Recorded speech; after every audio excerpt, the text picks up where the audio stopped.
श्री कृष्ण कहते हैं कि जीवन में एक दोस्त कर्म जैसा भी जरूर होना चाहिए, जो तुम्हारे गलत होते हुए भी तुम्हारे लिए युद्ध करे। होने वाले खुद ही अपने हो जाते हैं, किसी को कहकर अपना नहीं बनाया जाता।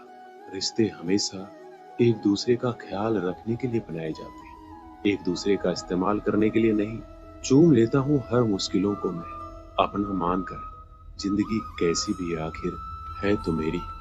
जो हैरान है मेरे सब्र पर, उनसे कह दो, जो आंसू जमीन पर नहीं गिरते वह दिल चीड़ जाते हैं। डर रखिए वक्त की मार से, बुरा वक्त किसी को बताकर नहीं। धन ना हो तो रिश्ते उंगली पर गिने जाते हैं, और धन हो तो रिश्ते डायरी में लिखे जाते हैं। जहर का भी अपना हिसाब है, मरने के लिए थोड़ा सा और जीने के लिए बहुत सारा पीना पड़ता है। डूबी है मेरी उंगलियां खुद अपने लहू में, कांच के टुकड़ों को उठाने की सजा है। ताकत की जरूरत तभी पड़ती है जब किसी का बुरा करना, वरना दुनिया में सब कुछ पाने के लिए प्रेम ही काफी है। श्री कृष्ण कहते हैं, ओस की बूंद यदि केले के पत्ती पर गिरे तो वो कपूर बन जाती है। सीत में गिरे तो मोती, यदि विषधर के मुख में गिरे तो विष।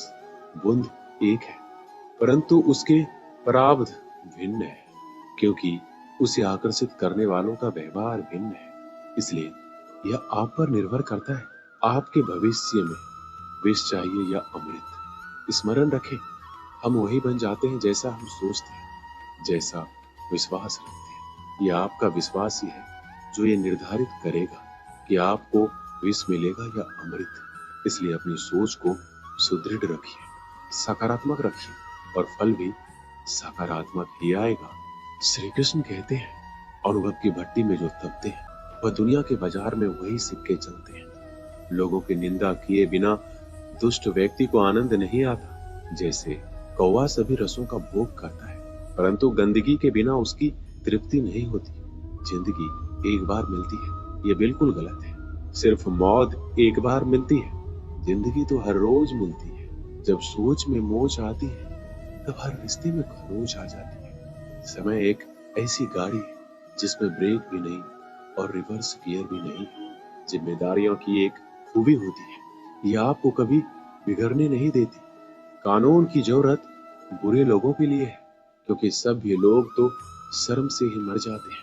किसी की तारीफ करने के लिए जिगर चाहिए। बुराई तो बिना हुनर के भी किसी की जा सकती है। मेरी खामोशी से किसी को कोई फर्क नहीं पड़ता, और शिकायत में दो शब्द कह दूं तो वह चुप जाते हैं। श्री कृष्ण कहते हैं, जब से ये सृष्टि बनी है, नदी की धारा और चट्टान के मध्य सदा संघर्ष रहा है, परंतु हर बार चट्टान की कठोरता को हारना पड़ता है, और नदी की धारा कोमल होते हुए भी कठोर चट्टान को काट देती है। कभी सोचा है ऐसा क्यों होता है? चट्टान इतनी कठोर और जल इतना कोमल, चट्टान इतना दृढ़ लेकिन जल इतना लचीला होने पर भी सदा जल कठोर चट्टानों के माध्यम से अपना मार्ग बना ही लेती है। कारण केवल एक ही है, और वो है लगातार चलने की क्षमता। जल बढ़ता रहता है, चट्टान अडिग रहती है। इसी कारण जल चट्टान को काट कर मार्ग बना लेता है। इसीलिए लगातार चलते रहे, रोकिए मत, क्योंकि चट्टान जैसी हर समस्या को आप भी जल की तरह काट सकते हैं। श्री कृष्ण कहते हैं, हम क्या करते हैं इसका महत्व कम है, किंतु हम उसे किस भाव से करते हैं इसका बहुत महत्व है। हल कुचलने का हुनर भी सीखिए। सांपों के खौफ से जंगल नहीं छोड़ा करते। उदास तो बहुत रहे, मगर कभी जाहिर ना किया सब ठीक है, बस इसी शब्द ने सब संभाल लिया। अनुमान गलत हो सकता है, पर अनुभव कभी गलत नहीं होता, क्योंकि अनुमान हमारे मन की कल्पना है और अनुभव हमारे जीवन की सीख। अगर लड़ना ही है तो अपने कड़वे स्वभाव से लड़ो, जो किसी को अपना नहीं होने देता। गुस्सा बहुत चतुर होता है, अक्सर कमजोर पर ही निकलता है। धूप बहुत कड़ी है, बदन जल रहा है, कुछ तकलीफ जरूर है, पर घर चल रहा है। वक्त वो तराजू है जो बुरे वक्त में अपनों का वजन बता देता है। जिसमें नुकसान सहने की ताकत हो वही मुनाफा कमा सकता है, फिर चाहे वह कारोबार हो या रिश्ते। श्री कृष्ण कहते हैं, जिम्मेदारियां भी खूब परीक्षा लेती है, जो निभाता है उसी को परेशान करती है। कहीं ना कहीं कर्मों का डर है, नहीं तो गंगा पर इतनी भीड़ नहीं होती। जो कर्म को समझता है उसे धर्म को समझने की जरूरत ही नहीं। पाप शरीर नहीं करता, विचार करते हैं, और गंगा विचारों को नहीं, सिर्फ शरीर को धोती है।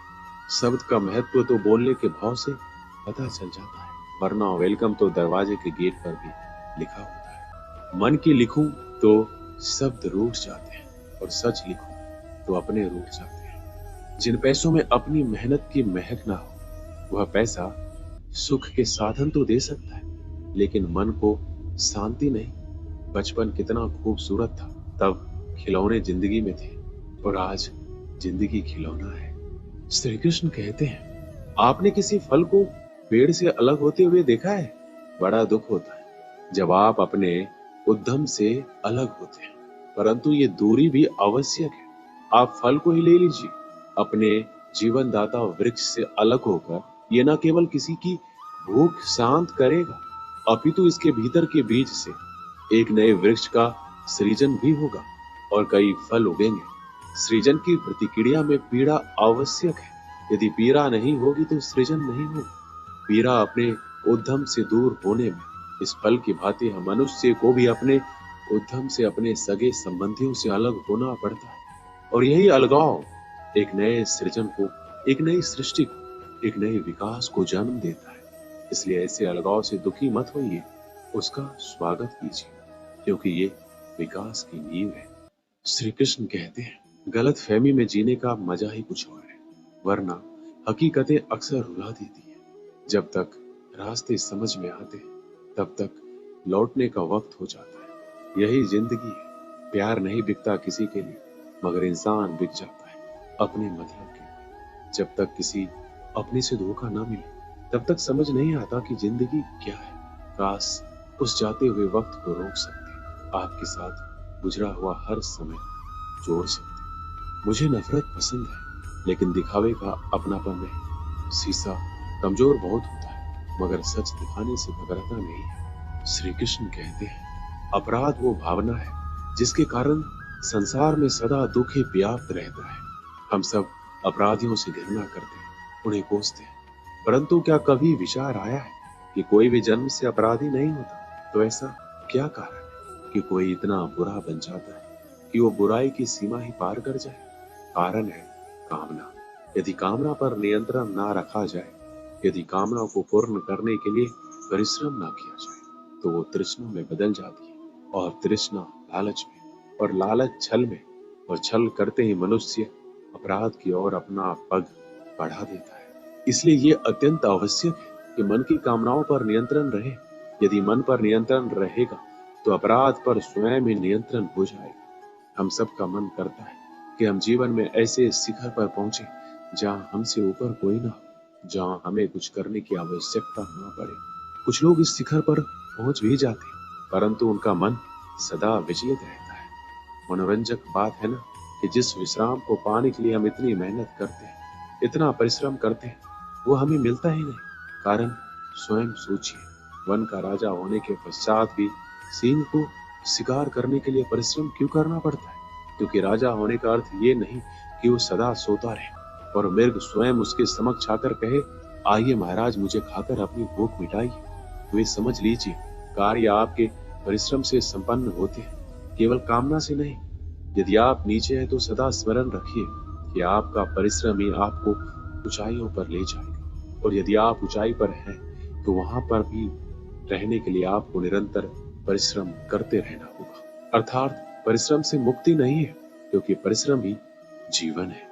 भगवान श्री कृष्ण कहते हैं कि डरो मत, ईश्वर हमेशा तुम्हारे साथ है। जब कभी हमारे मन में डर पैदा होता है तो हम भयभीत हो जाते हैं और कई सवाल मन में उथल पुथल मचाने लगते हैं कि अब क्या होगा, कैसे होगा, क्या हम हार जाएंगे या फिर कहीं ये अंत तो नहीं।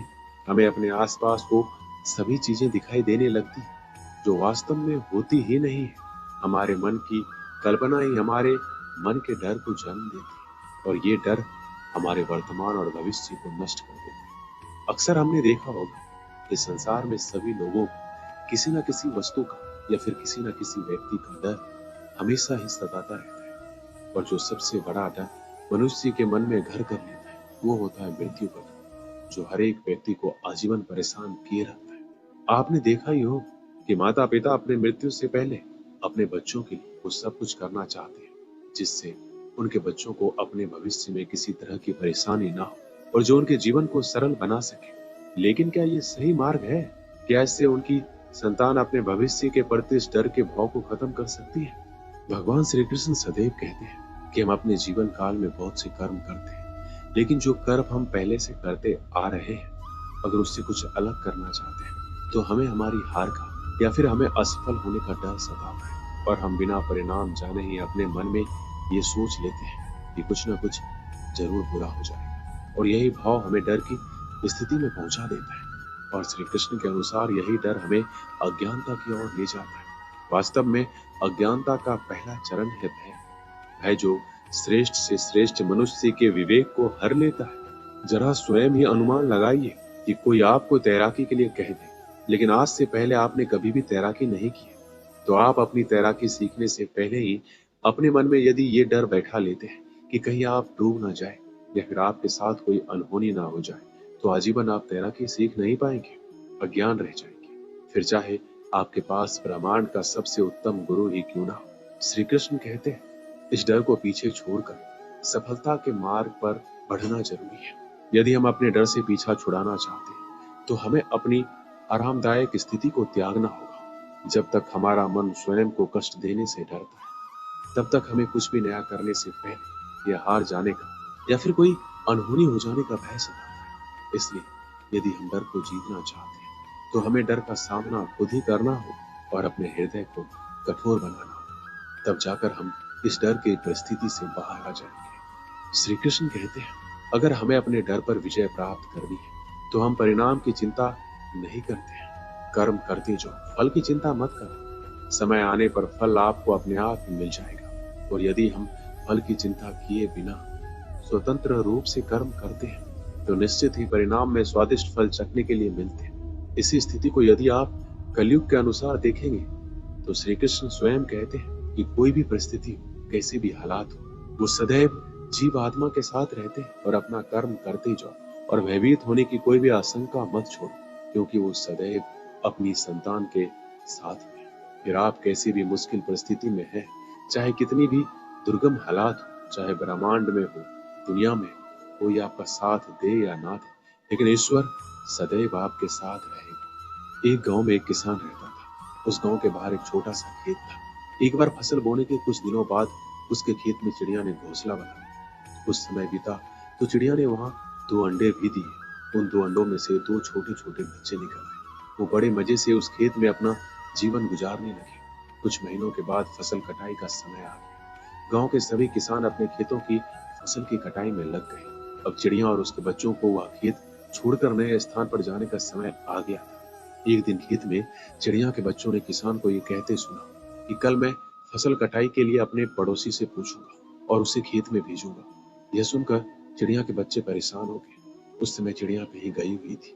जब वो वापस लौटी तो बच्चों ने उसे किसान की बात बताई कि माँ, आज हमारा यहाँ अंतिम दिन है। रात में हमें दूसरे स्थान के लिए यहाँ से निकलना हो। चिड़िया ने उत्तर दिया, इतनी जल्दी नहीं बच्चों, मुझे नहीं लगता कि कल खेत में फसल की कटाई होगी। चिड़िया की कही बात सही साबित हुई। दूसरे दिन किसान का पड़ोसी खेत में नहीं आया और फसल की कटाई नहीं हो सकी। शाम को किसान खेत में आया और खेत को जैसे का तैसा देख बुदबुदाने लगा कि ये पड़ोसी तो नहीं आया। ऐसा करता हूँ कल अपने किसी रिश्तेदार को भेज देता हूँ। चिड़िया के बच्चों ने फिर किसान की बात सुनी और परेशान हो गए। जब चिड़िया को उन्होंने ये बात बताई तो वह बोली, तुम लोग चिंता मत करो, आज रात हमें जाने की जरूरत नहीं है। मुझे नहीं लगता कि किसान का रिश्तेदार आएगा। ठीक ऐसा ही और किसान का रिश्तेदार अगले दिन खेत नहीं पहुंचा। चिड़िया के बच्चे हैरान थे कि उनके माँ की हर बात सही हो रही है। अगली शाम किसान जब खेत आया तो खेत की वही स्थिति देखकर गुदगुदाने लगा कि ये लोग तो कहने के बाद भी कटाई के लिए आते नहीं। कल मैं खुद आकर फसल की कटाई शुरू करूंगा। चिड़िया के बच्चों ने किसान की बात सुनी, फिर अपनी माँ को ये बात बताई। तब चिड़िया बोली कि बच्चों, अब समय आ गया है ये खेत छोड़ने का। हम आज रात ही ये खेत छोड़कर दूसरी जगह चले जाएंगे। दोनों बच्चे हैरान थे कि इस बार ऐसा क्या है जो माँ खेत छोड़ने को तैयार है। उन्होंने पूछा तो चिड़िया बोली, बच्चों, पिछली 2 बार किसान कटाई के लिए दूसरों पर निर्भर था, दूसरों को कहकर अपने काम से पल्ला झाड़ लिया था, लेकिन इस बार ऐसा नहीं है। इस बार उसने ये जिम्मेदारी अपने कंधों पर ली है, इसलिए वह अवश्य आएगा। उसी रात चिड़िया और उसके बच्चे उस खेत से उड़ गए और कहीं और चले गए। इस कहानी से हमें यही सीख मिलती है कि दूसरों की सहायता लेने में कोई बुराई नहीं है, किंतु यदि आप समय पर काम शुरू करना चाहते हैं और चाहते हैं कि वह समय पर पूरा हो जाए, तो उस काम की जिम्मेदारी स्वयं लेनी होगी। दूसरे भी मदद उसी की करते हैं जो अपनी मदद खुद करता है। वक्त सब कुछ सिखा देता है, लोगों के बिना रहना भी और लोगों के बिना जीना भी। दर्द भी उन्हीं को मिलते हैं जो हर रिश्ता दिल से निभाते हैं। मतलबी होना तो इंसान की फितरत है। बारिश रुक जाने के बाद तो छतरी भी बोझ लगने लगती है। अकेले हो तो विचारों पर काबू रखो और सबके साथ हो तो जुबान पर काबू रखो। रुलाया ना कर हर बात कह जिंदगी, जरूरी नहीं सबकी किस्मत में चुप कराने वाली हो। आप कितने भी अच्छे इंसान क्यों ना हो, आप हमेशा किसी की कहानी में बुरे जरूर होते हैं। वक्त भी हैरान है, इतनी जल्दी तो मैं भी नहीं बदलता जितनी जल्दी हम लोग बदलते हैं। कोई तराजू नहीं होता रिश्तों को तौलने के लिए, पर वह बताती है कि ख्याल का पलड़ा कितना भारी है। किसी भी व्यक्ति की सहनशीलता एक खींचे हुए रबर की तरह होती है। एक सीमा से ज्यादा खींचे जाने पर उसका टूटना तय है। इतिहास कहता है कि कल सुख था, विज्ञान कहता है कि कल सुख होगा, लेकिन पता है धर्म क्या कहता है? अगर मन सच्चा और दिल अच्छा है तो हर रोज सुख होगा। आदत थी मेरी सबसे हंसकर बोलना, मेरा शौक ही मुझे बदनाम कर गया। श्री कृष्ण कहते हैं, खोई हुई दौलत, भूली हुई विद्या फिर से लौट सकते हैं, पर क्या खोया हुआ समय कभी लौटता है? नहीं। सारी जिंदगी रखा है रिश्तों का भर्म मैंने, लेकिन सच तो ये है कि खुद के सिवा कोई अपना नहीं होता। संसार में सुई बनकर रहे, कैंची बनकर नहीं। सुई 2 को 1 कर देती है और कैंची 1 को 2 कर देती है। व्यक्ति क्या है ये महत्वपूर्ण नहीं है, परंतु व्यक्ति में क्या है ये बहुत महत्वपूर्ण है। लोगों का मुंह बंद करवाने से अच्छा है अपने कान बंद कर, जिंदगी बेहतर बन जाएगी। श्री कृष्ण कहते हैं, जीवन में समस्याओं से कौन घिरा रहना चाहता है? कौन कठिनाइयों से घिरा रहना चाहता है? कोई नहीं। आप भी ऐसा नहीं चाहोगे तो ऐसा करने के लिए आप क्या करते हैं? ऐसा करने के लिए अधिकतर लोग कठिनाइयों से दूर भागते हैं, समस्याओं से दूर रहते हैं, और यही आप सबसे बड़ी भूल कर बैठते हैं। समस्या जंगली पशु के समान होती है, जिससे आप जितना दूर भागेंगे वो उतना ही विकराल रूप धारण कर लेगा और अंततः आपका अंत कर देगा। तो इस समस्या से कैसे बचा जाए? और इस समस्या का हल है कि आप अपने परिश्रम से, अपनी लगन से, अपनी दृढ़ता से समस्या का हल ढूंढना हो। यदि नाविक को कुशल खेवैया बनना है तो वो शांत समुद्र में नहीं बन सकता, उसे तो तूफान का सामना करना ही होगा। श्री कृष्ण कहते हैं कि इतिहास गवाह है कि जिसकी बराबरी नहीं की जा सकती उसकी बदनामी शुरू कर दी जाती है। समय एक नदी की तरह है, हम एक ही पानी को दोबारा नहीं छू सकते। जो धारा बह चुकी है वह फिर कभी नहीं आएगी। संभल के रहो ऐसे लोगों से जिनके दिल में भी दिमाग होता है। कोई भी इंसान ऐसे ही अपने आप नहीं बदलता। जिंदगी में कुछ ऐसे हादसे हो जाते हैं जो इंसान को बदलने पर मजबूर कर देते हैं। किसी ने एक संत से पूछा, गुस्सा क्या है? संत ने बहुत अच्छा जवाब दिया, किसी और की गलती की सजा खुद को देना। वक्त के साथ चलना कोई जरूरी नहीं है, सच के साथ चलिए, एक दिन वक्त आपके साथ चलेगा। साइकिल और जिंदगी तभी बेहतर चल सकती है जब उसमें चैन। कुछ सच तो हम पहले से जानते थे, बस देखना चाहते थे कि लोग झूठ कहां तक बोल सकते हैं। जब इंसान का स्वार्थ पूरा हो जाता है तब वह आपसे मिलना तो दूर, आपसे बोलना भी छोड़ देता है। मुश्किल वक्त का सबसे बड़ा सहारा है उम्मीद, जो एक प्यारी सी मुस्कान देकर कानों में धीरे से कहती है, सब्र रख, सब अच्छा ही होगा। जरूरी नहीं हमेशा बुरे कर्मों की वजह से ही दर्द सहने को मिले। कई बार हद से ज्यादा अच्छे होने की कीमत चुकानी पड़ती है। किस्मत और हालात दोनों जब साथ ना दें तो उनकी भी सुननी पड़ती है जिनकी कोई औकात नहीं होती। कोशिश आखिरी सांस तक करनी चाहिए। या तो लक्ष्य हासिल होगा या अनुभव। कहते हैं कि प्यार की शुरुआत आंखों से होती है। यकीन मानो, प्यार की कीमत भी आंखों से ही चुकानी पड़ती है। श्री कृष्ण कहते हैं, आपने पौधों को सींचते हुए देखा होगा या आपने खुद भी पौधों को सींचा होगा, और आप भी ये कार्य प्रतिदिन करते होंगे।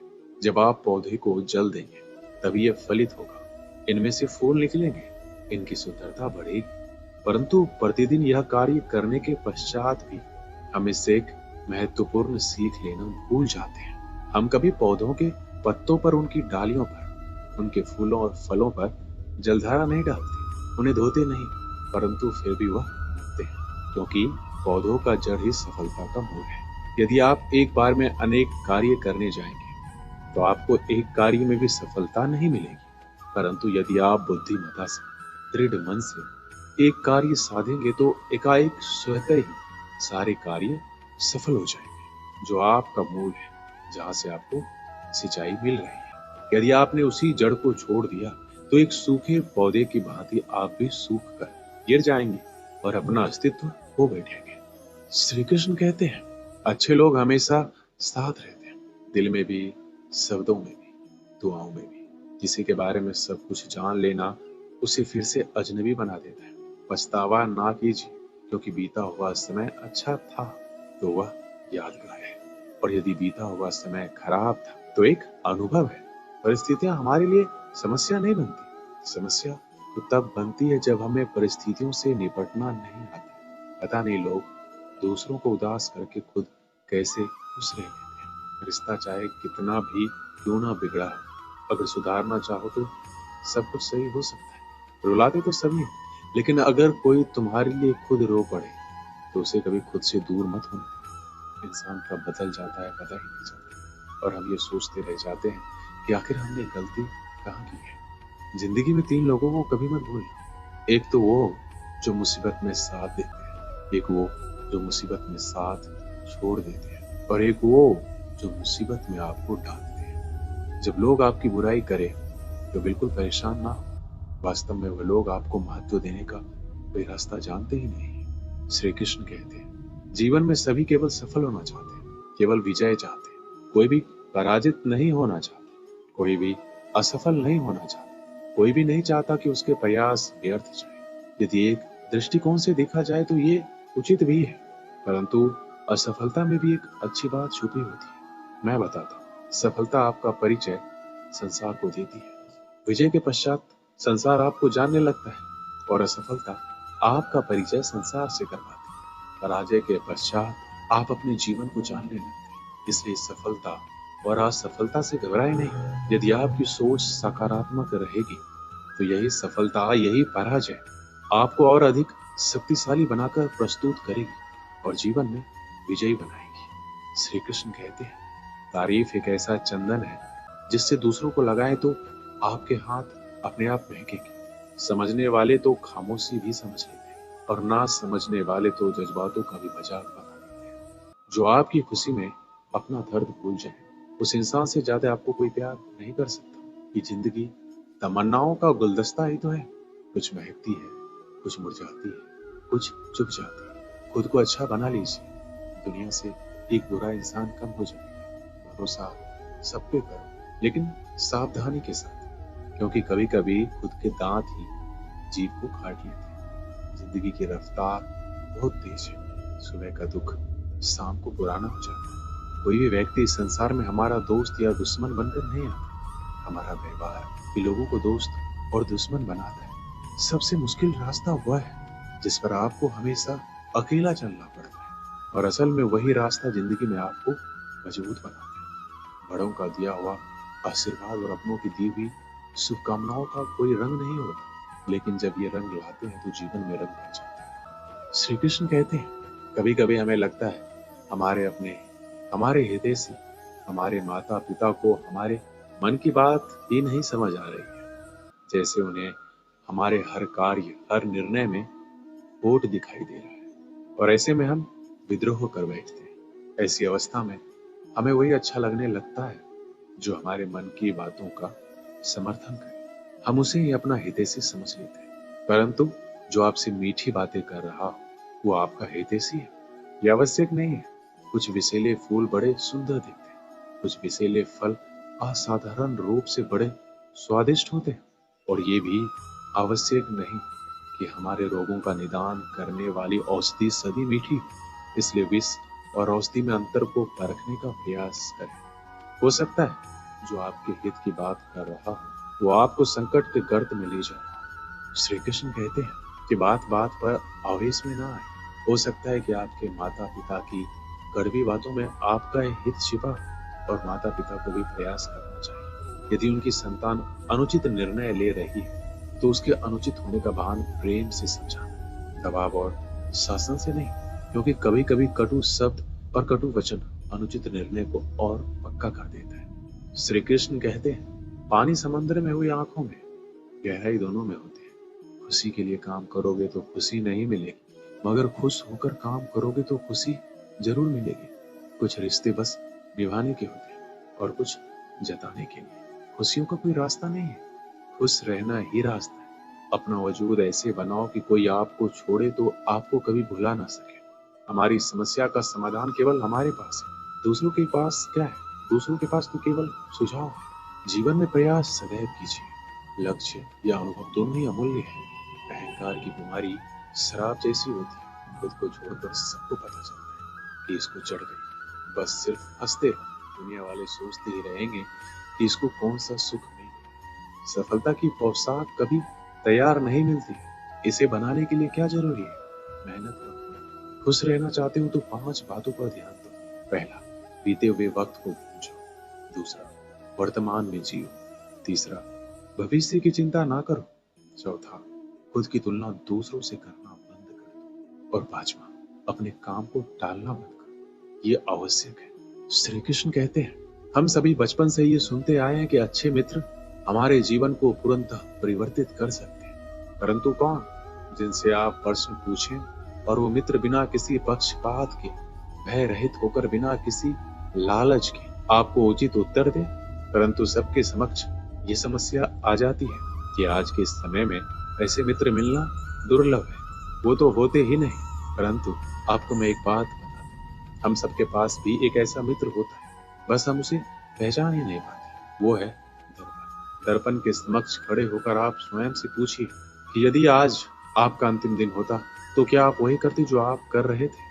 आपको उत्तर मिले या ना मिले, परंतु आपकी दिशा अवश्य बदले। इसलिए आपसे अतिरिक्त आपका सबसे घनिष्ठ मित्र, सबसे अच्छा मित्र कोई नहीं है। श्री कृष्ण कहते हैं सब कुछ सहन करना भी चाहिए, क्योंकि हम में भी ऐसी बहुत सी कमियां हैं जिन्हें दूसरे सहन करते हैं। अज्ञानी व्यक्ति गलती छुपाकर बड़ा बनता है, और ज्ञानी व्यक्ति गलती मिटाकर बड़ा बनता है। ये मौत भी बड़ी अजीब चीज है। एक दिन मरने के लिए पूरी जिंदगी जीना पड़ता है। किस्मत हमारे हाथ में नहीं, पर फैसले तो हमारे हाथ में है। किस्मत हमारे फैसलों को नहीं बदल सकती, पर फैसले हमारी किस्मत बदल सकती है। हर चीज अपने वक्त पर। बस एक प्यार है जो कभी बूढ़ा नहीं होता। जीवन में ज्यादा रिश्ते होना जरूरी नहीं, जो रिश्ते हैं उनमें जीवन होना जरूरी है। सच के लिए लड़ने का हुनर सीख लो, क्योंकि कुछ सांपों के डर से शेर जंगल छोड़कर नहीं जाते। ये जिंदगी है, यहाँ पीठ पीछे छुरा मारने वालों को निर्दोष और भरोसा करने वालों को दोषी। श्री कृष्ण कहते हैं हम सब शीघ्र ही सफलता चाहते हैं, ढेर सारी संपत्ति और सुख चाहते हैं। ऐसे में हम कई बार छोटे मार्गों का चयन कर लेते हैं, वो मार्ग जिनमें परिश्रम नहीं होता, जिनमें होता है तो केवल छल, कुटिलता और भाग्य का सहारा। जैसे कि जुआ, कोई जुए के खेल में धन लगाता है, कोई दांव लगाता है और ये भूल जाता है कि जुआ एक ऐसा दलदल है जिसमें एक बार गिरो तो सर्वनाश से पहले निकलना असंभव है। यदि आप जीतते हैं तो जीतने की भूख बढ़ जाएगी। यदि आप कुछ हार बैठे तो उसे पुनः पाने के लिए आप फिर से खेलेंगे। मनुष्य को यह आभास ही नहीं होता कि अपनी संपत्ति के साथ वो अपनी मानवता, अपने संस्कार, अपने धर्म और अपना उत्तरदायित्व सभी जुए की भेंट चढ़ा देता है। इसलिए कुछ पाना है तो परिश्रम से पाओ। अगर कुछ जुए में जीता भी तो वो उतना ही शीघ्र खो दोगे, क्योंकि उसे परिश्रम से नहीं पाया गया, और उसकी रक्षा करने के लिए आपके मन में स्वाभाविक प्रयास भी नहीं होंगे। एक गांव में एक आलसी आदमी रहता, वह कुछ काम धाम नहीं करता,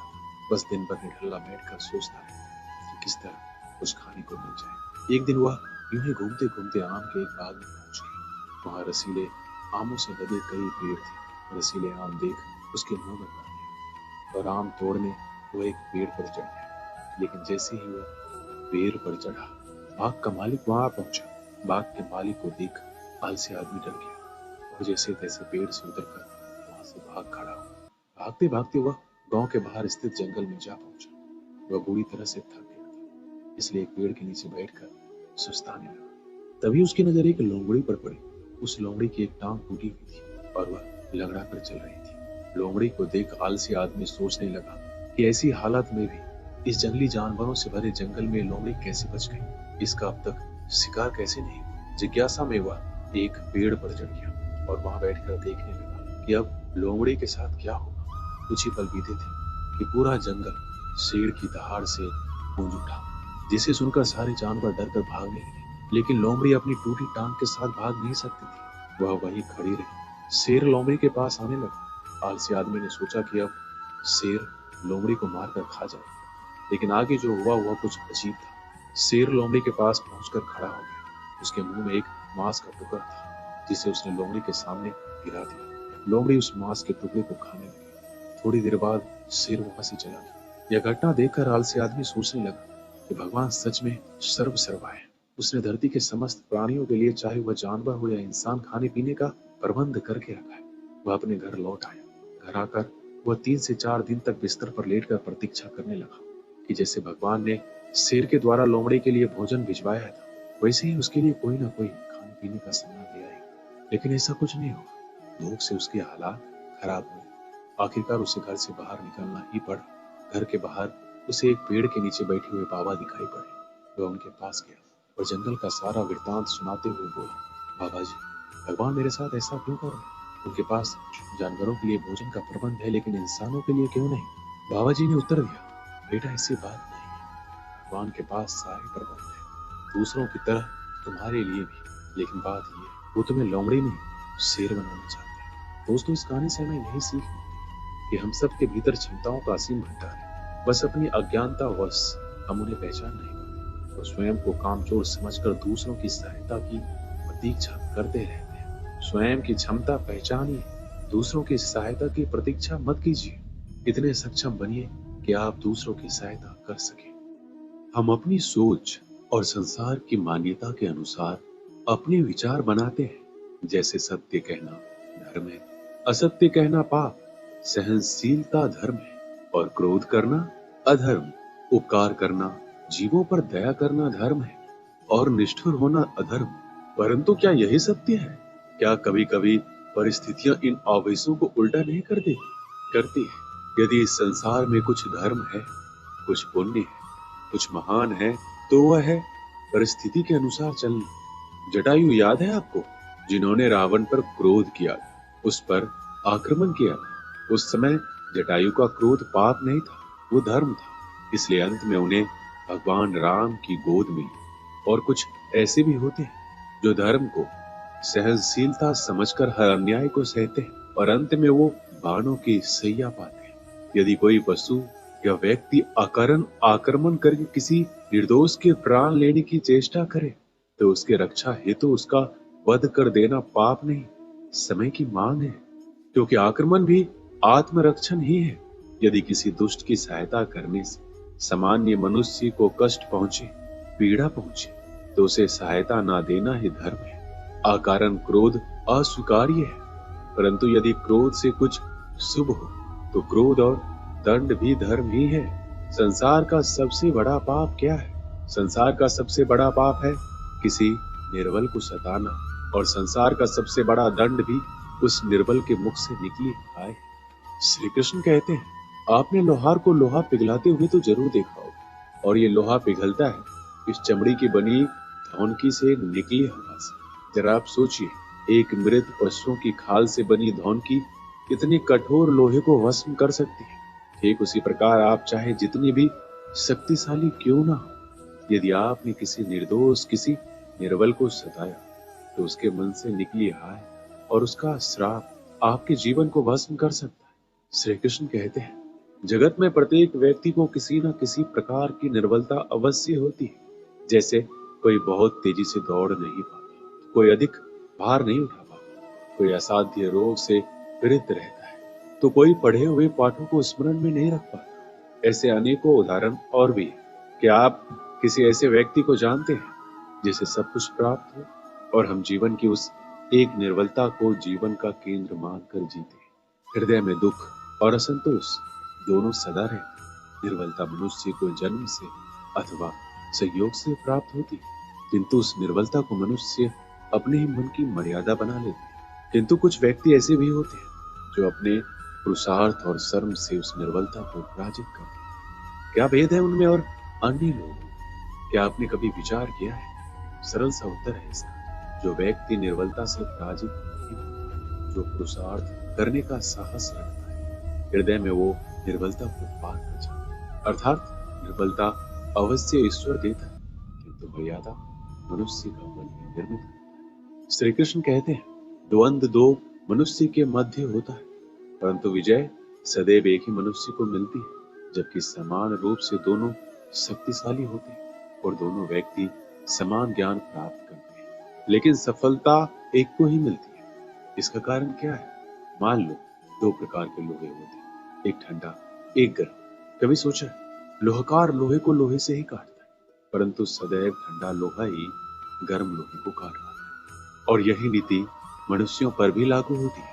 जब युद्ध होता है तो जिसके मन में ईर्ष्या होती है, जलन होती है, आक्रोश होता है, वह गर्म लोहे के समान है। और जिसका मन शांत होता है, जिसका मन संयम से बंधा होता है, वो ठंडे लोहे के समान। और वहीं ईर्ष्या और द्वेष गर्म लोहे को काट सकता है। इसलिए यदि जीवन के संग्राम में विजय प्राप्त करनी है तो अपने मन को शांत रखें, क्योंकि गर्म लोहे की भांति ईर्ष्या और क्रोध जैसे भाव को रखने वाला मनुष्य सदैव शांत स्वभाव के मनुष्य के समक्ष निर्बल पड़ जाते हैं। शक्ति ईर्ष्या और क्रोध में नहीं, शांति और संयम में। आपने कभी न कभी योद्धा को युद्ध की तैयारी करते हुए जरूर देखा होगा। वही युद्ध जो ज्वालामुखी की भांति कभी भी फट सकता है। युद्ध वही जीतता है जो युद्ध में व्यतीत होने वाले समय से अधिक समय युद्ध की तैयारी में लगाता है। जो योद्धा अभ्यास क्षेत्र में जितना अधिक समय देगा, रणभूमि में उतना ही कम रक्त बहेगा।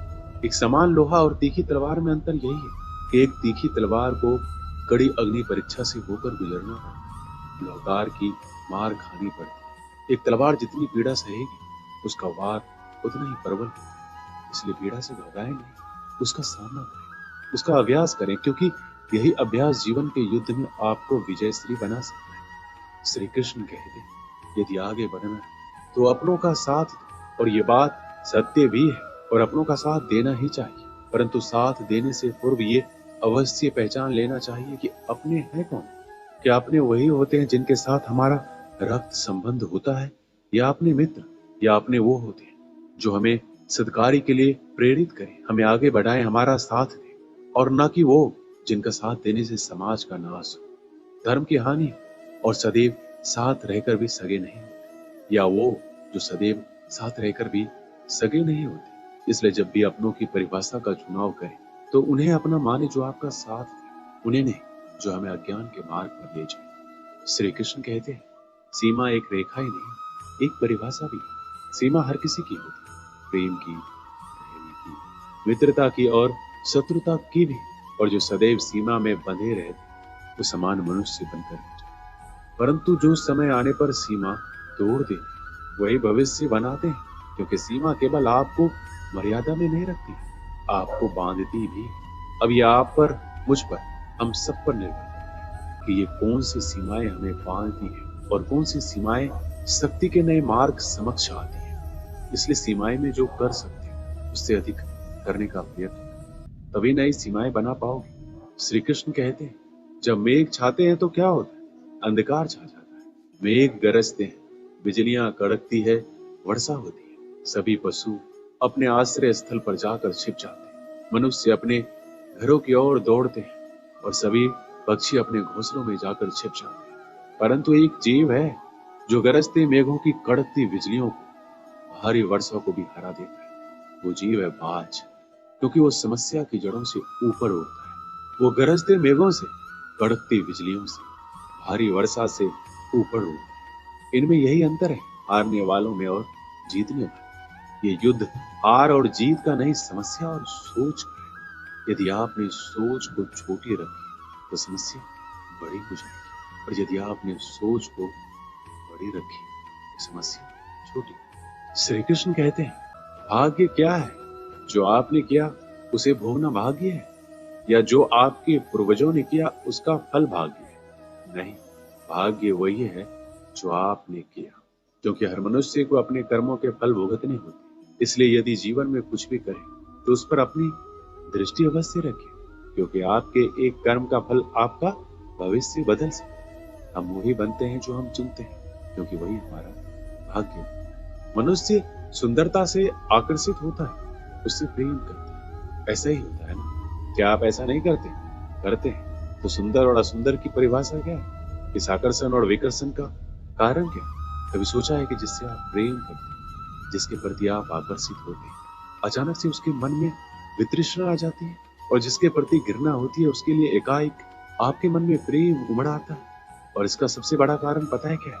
दृष्टिकोण। क्योंकि सुंदरता आपके मन में होती है, सोच में, आपके दृष्टिकोण में। इसलिए किसी को कीचड़ में खिला हुआ कमल सुंदर लगता है, और किसी को निर्मल चंद्रमा में कलंक का धब्बा दिख जाता है। यदि आपको सुंदरता अनुभव करनी है तो हर पल आनंद में रहना है, तो आप अपने दृष्टिकोण को सुंदर बनाएं, और अपने आप सब कुछ सुंदर बन जाएगा। श्री कृष्ण कहते हैं, स्वर्ण सज्जन पुरुष और परोपकारी मनुष्यों की गति एक समान है। यदि स्वर्ण टूट जाए तो उसे गर्म करके फिर से जोड़ा जा सकता है। ठीक उसी प्रकार मतभेद होने के पश्चात भी एक सज्जन पुरुष और महान पुरुष फिर से मित्र बन जाते हैं। परंतु दुर्जन दुष्ट माटी से बने लोग उस पके हुए मटके के समान होते हैं कि एक बार उसमें दरार आ जाए तो स्वयं ही स्वयं का सर्वनाश कर लेते। इसलिए मित्रता केवल सज्जनों से ही करें, ताकि मतभेद ना हो। दुष्टों का समूह अपना नाश स्वयं ही कर ले। यदि कोयले की खान में जाओ तो चाहे जितनी भी सावधानी बरतो, वस्त्र पर कालिक लगी जाती है। इसलिए दुष्ट मित्रों से सावधान। सज्जन शत्रु प्रत्येक परिस्थिति में श्रेष्ठ है। प्रत्येक मनुष्य सफलता पाने के लिए कार्य करता है। कुछ सफल होते हैं, कुछ नहीं होते, और जो सफल नहीं होते वो सदा अपनी असफलता का कारण या तो अपनी परिस्थितियों को बताते हैं या अपने सहयोगियों को दोषी ठहराते हैं। परंतु क्या वास्तविकता में ऐसा ही होता है? क्या कोई परिस्थिति या कोई व्यक्ति किसी की असफलता का कारण बन सकता है? उत्तर है हाँ भी और ना भी। कैसे? आपने तितली को देखा, आपने एक मक्खी को भी देखा। प्रकृति ने दोनों को समान गुण दिए हैं रसपान करने का, लेकिन एक तितली जो फूलों पर जाकर उसका रस लेती है और इस अवस्था में नए फूल खिलने की व्यवस्था भी करती है, और मक्खी घाव पर बैठती है, घाव को सराहती है और रोग भी फैलाती है। यदि इसमें किसी बात का अंतर है तो केवल सोच का। यदि आप उचित मार्ग चुनेंगे तो आपको सफलता अवश्य मिलेगा, आप में उत्साह बढ़ेगा, और यदि आप अनुचित मार्ग चुनेंगे तो आपको असफलता मिलेगी, निराशा मिलेगी। अब उचित मार्ग चुनना है या अनुचित मार्ग, ये निर्णय तो आप पर निर्भर करता है। एक बार गिद्धों का झुंड उड़ता उड़ता एक टापू पर जा पहुंचा। वह टापू समुद्र के बीचों बीच स्थित था। वहां ढेर सारी मछलियां, मेढक और समुद्री जीव थे। इस प्रकार गिद्धों को वहां खाने पीने की कोई कमी नहीं। सबसे अच्छी बात ये थी कि वहां गिद्धों का शिकार करने वाला कोई जंगली जानवर, गिद्ध वहां बहुत खुश थे। इतना आराम का जीवन उन्होंने पहले नहीं देखा। उस झुंड में अधिकांश गिद्ध युवा थे। वो सोचने लगे, अब जीवन भर इसी टापू पर रहना है, यहाँ से कहीं नहीं जाना, क्योंकि इतना आरामदायक जीवन कहीं नहीं। लेकिन उन सब के बीच में एक बूढ़ा गिद्ध भी था। वह जब युवा गिद्धों को देखता तो चिंता में पड़ जाता। वो सोचता कि यहाँ के आरामदायक जीवन इन युवा गिद्धों पर क्या असर पड़ेगा, क्या यह वास्तविक जीवन का अर्थ समझ पाएंगे। यहाँ इनके सामने किसी प्रकार की चुनौती नहीं। ऐसे में जब कभी मुसीबत इनके सामने आ गई तो ये कैसे उसका मुकाबला? बहुत सोचने के बाद एक दिन बूढ़े गिद्ध ने सभी गिद्धों की सब अपनी चिंता जताते हुए सर से, इस टापू में रहते हुए हमें बहुत दिन हो गए। मेरे विचार से हमें वापस उसी जंगल में चलना चाहिए जहां से हम आए। यहाँ हम बिना चुनौती का जीवन जी रहे हैं। ऐसे में हम कभी भी मुसीबत के लिए तैयार नहीं हो पाएंगे। युवा गिद्धों ने उसकी बात सुनकर अनसुनी कर दी। उन्हें लगा कि बढ़ती उम्र के असर से बूढ़ा गिद्ध सठिया गया, इसलिए ऐसी बेकार की बातें कर रहा है। उन्होंने टापू की आराम की जिंदगी छोड़कर जाने से कहा। बूढ़े गिद्ध ने उन्हें समझाने की कोशिश की, तुम सब ध्यान नहीं दे रहे कि आराम के आदि हो जाने के कारण तुम लोग उड़ना तक भूल चुके। ऐसे में मुसीबत आई तो क्या करो?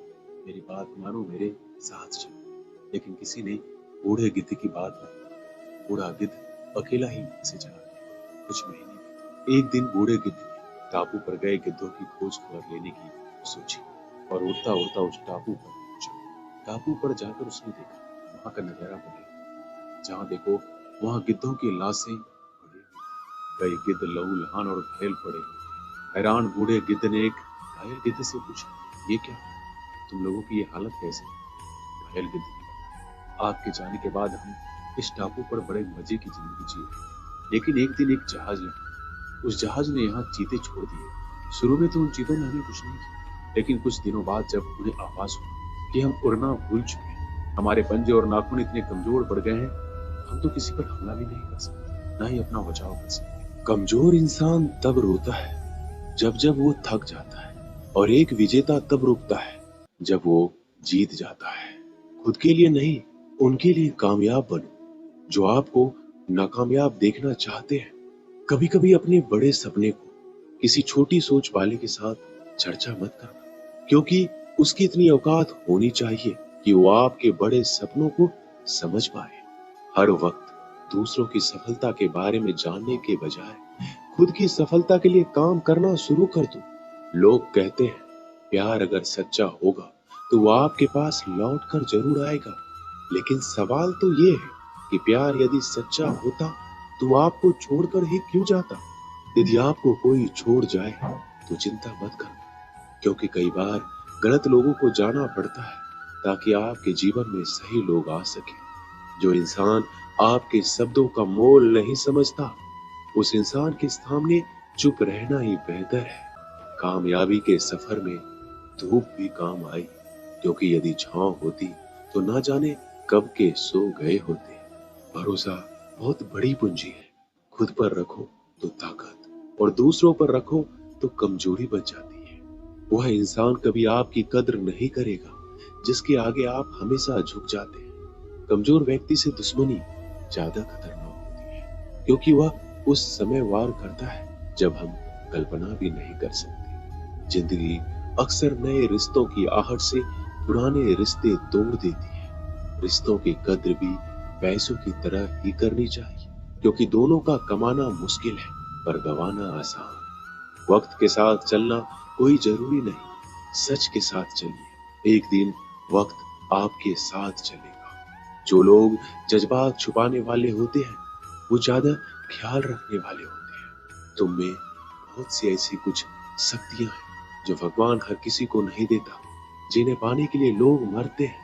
तुम में वो ताकत है जिसके बारे में कोई नहीं जानता कि उसे हासिल कैसे किया जाता है, क्योंकि उसे समझने की भी उनकी औकात नहीं। तो थकना मत, डरना मत, बैठकर हार मत मानना, अपने ख्वाबों के पीछे भागने से घबराना मत। समय और स्थिति कभी भी बदली जा सकती है, इसलिए कभी भी किसी का अपमान ना करें, ना किसी को कमजोर समझें। आप शक्तिशाली हो सकते हैं, लेकिन समय सबसे ज्यादा शक्तिशाली होता है।